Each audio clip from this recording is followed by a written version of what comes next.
Você acordou no pique para mudar tudo na sua vida. Hoje você vai começar a ler um livro, você vai estudar, vai começar a meditar. Mas na sequência, você fica pensando, deixa eu ver aquele vídeo que eu deixei passar ontem, porque ele só tem 15 minutos, vai ser um vídeo rapidinho, depois eu vou fazer tudo isso acontecer. Os 15 minutos viraram 60 minutos, você começa a se frustrar, porque hoje, exatamente hoje, era para ser diferente. E aí se nem mais conta quantas vezes você já se frustrou, quantas vezes você já falhou. Você sabe que é difícil, e o pensamento é aquele que uma hora, em algum momento, o universo se alinha e vai dar certo. Mas a verdade é que hoje vai ser mais um dia igual a quase todos os outros que você tentou evitar. Se você quiser saber como resolver tudo isso hoje, fica aqui. No vídeo passado eu falei sobre o lado oculto da neuroplasticidade. O nosso cérebro está em constante mudança, no automático, reforçando os padrões que muitas vezes a gente sequer escolheu. Mas existe uma forma de hackear esse processo. Mas antes, esquece esse lance de força de vontade,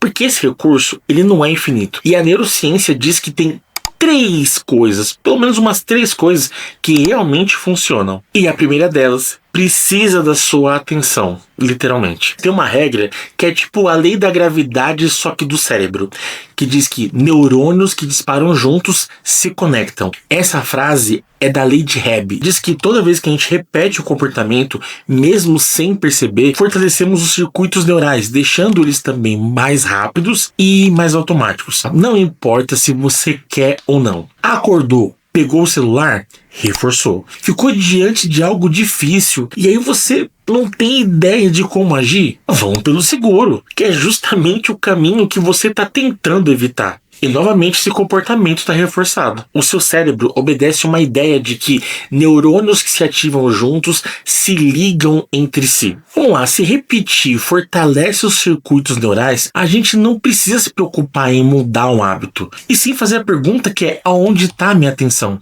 Porque uma coisa muito importante de saber é que a atenção, ela é a nossa porta de entrada para a neuroplasticidade. Isso porque os pesquisadores descobriram que o cérebro adulto só muda quando está de fato prestando atenção, de forma focada, de forma sustentada. Então esquece o deixa rolar e foca.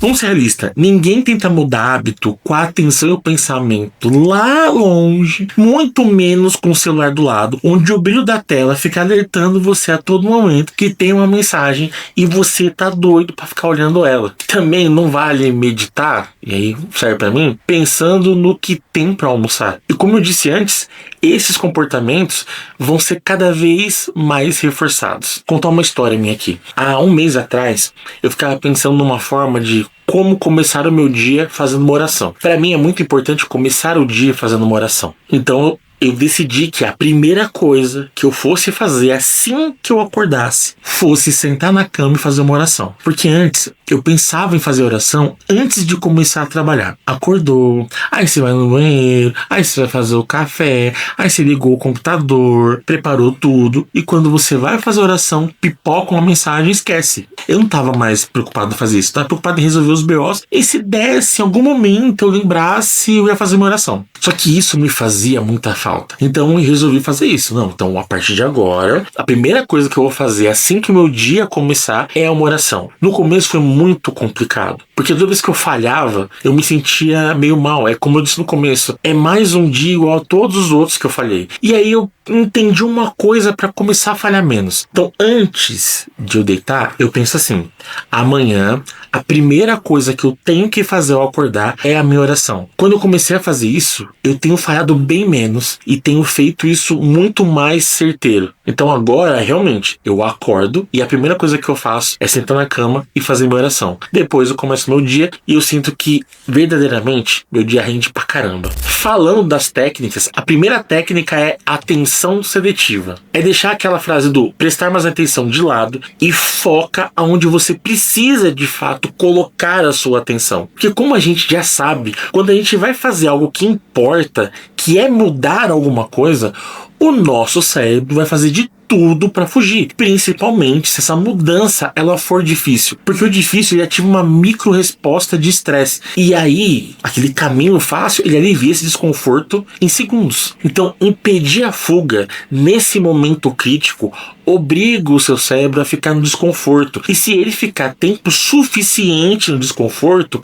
algo novo começa a ser construído. É no desconforto que tudo muda e a neuroplasticidade acontece. A segunda técnica, ela foca no design de ambiente. Um estudo mostrou que pessoas que mudaram a localização de frutas e ultraprocessados na cozinha, deixando estes últimos longe da vista ou em algum lugar que vai exigir um tipo de esforço, elas melhoraram seus hábitos alimentares sem aquele esforço consciente. Aqui eu tenho a sensação de que a preguiça venceu, porque pensa comigo, se as coisas saudáveis estão mais perto e o que é ruim vai dar um trabalho, nem que seja tipo um trabalhinho, provavelmente a gente vai ficar no que é mais fácil. Pensando assim, deixar um livro aberto numa página pode te incentivar a ler, pegar o celular e tirar todos os atalhos da tela. E a gente tem muito atalho na tela. Deixando lisinha sem nada, vai fazer você pensar umas 3 vezes se vai valer a pena ficar lá,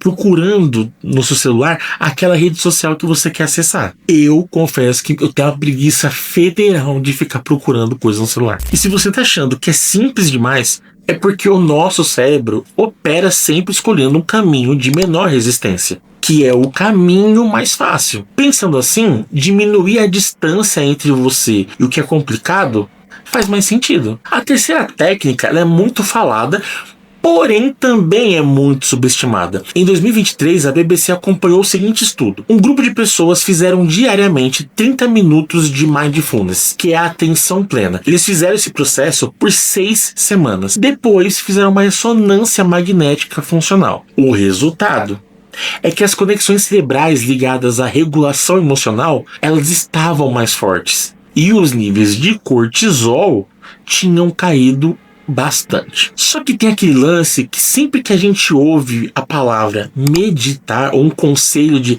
vai meditar, não parece muito um conselho de autoajuda, mas o fato é que se você parar de verdade, sem estímulo, sem tela, só atenção, você vai ativar o modo padrão do cérebro que vai integrar aprendizados e consolidar as memórias. Sendo assim, a pausa não é não fazer nada, porque é justamente aí que o nosso cérebro trabalha. Mas eu não tenho 30 minutos. O que eu faço? Tenta 2. Entre as tarefas, respira. Fecha os olhos. Olha pela janela, sente a vida acontecendo. Lembra, a vida acontece ao seu redor a todo momento. E vou compartilhar uma outra coisa com vocês. Falar que eu resolvi tudo isso, como eu já disse em outros vídeos, não, eu não resolvi, eu tô ainda aprendendo bastante sobre. Porque esse padrão que a gente tenta mudar, ele se repete. E a forma que eu escolhi para mudar tudo isso foi estudar de forma autodidata sobre neurociência. Porque essa foi a forma que eu achei de passar a entender melhor o meu cérebro. Criar esse canal e fazer os vídeos me obrigam a entender, a estudar, então eu tô reforçando o conhecimento que eu venho passando para vocês, para mim mesmo, assim melhorando a minha qualidade de vida, principalmente a parte emocional, da qual há uns anos atrás eu tive sérios problemas. E se isso fez sentido para você, me conta nos comentários qual é o maior sabotador da sua atenção. É o celular? São as notificações? Ou aquela voz interna que diz só mais 5 minutinhos? E se você quiser continuar essa conversa, se inscreve e ativa o sininho. Combinado? Então bora, porque aí a gente aprende junto. Falou, tchau.